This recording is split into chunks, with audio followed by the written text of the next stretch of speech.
amazing artist, and welcome to art class with me, Miss H. In class, we have been looking at how we can use colors and our drawings to express our emotions.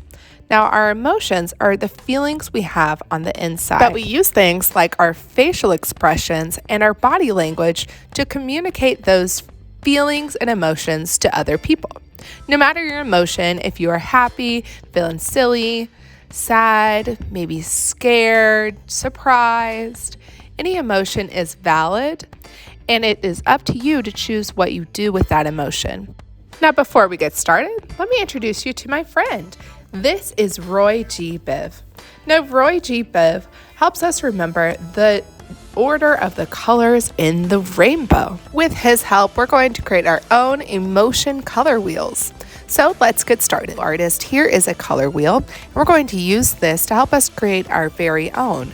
But instead of just colors, we're going to use lines, shapes, and coloring skills to express different emotions. In class, we met Roy G. Biv, and we learned that his name helps us remember the order of the colors in the rainbow. So he's going to sit here and help us as we complete this.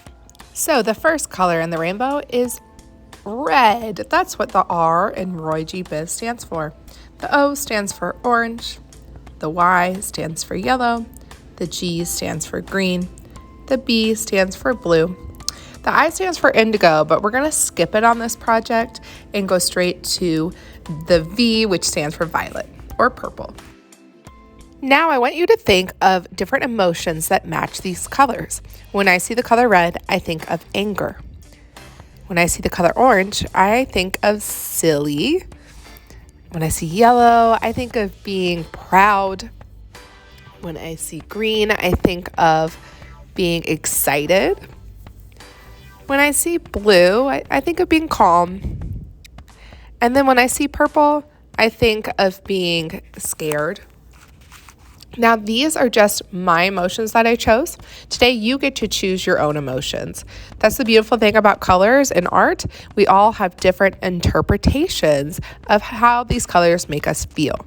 So we can remember where the colors will go on our color wheel. We're going to now label them. So I'm just outlining each section of the color wheel. And I do want you to do this part, but then later you will have the chance to decorate and show the emotions you chose in each section. Okay, after labeling, it's time to actually show that emotion through our artwork. So I'm going to start with red, and the emotion I chose for red is anger. Now, because you are the artist, you choose the emotion to match the color and how to show that emotion. I'm using lots of lines to represent the anger. Now, silly, I'm going to do some more loose and fun lines. Proud, I'm going to make this really bright, stand out, like this yellow section is really proud of itself. You are welcome to use markers, crayons, or colored pencils for this project. And then excited, I'm going to use the green, and I'm going to do lots of actually exclamation marks, which are just lines, straight lines that go up and down, which are vertical lines, and a dot at the end. And remember, artist, you are going to make your own. So think of how you can use lines, shapes, and color in different values or intensities of your colors to represent those emotions. For the blue section, I'm going to show the emotion that represents being calm. And I always think of water when I think of things that are calm. And look, if I want my crayon to have a darker value, I'm going to press harder, and then I'm going to not press as hard as I want a lighter value. That's going to create just some depth in here, and it's going to show the nice flow from a light to dark value, which makes me feel calm.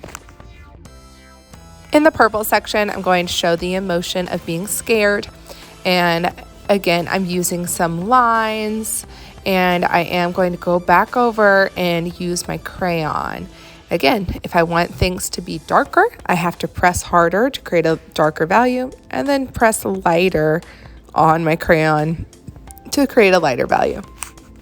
Please use your very best coloring skills, and when you finish, last thing I want you to do is label the emotion for each section. And also, artists, make sure that you sign your artwork with your name so we know who the amazing artist is. I hope you have fun, be creative, and stay curious.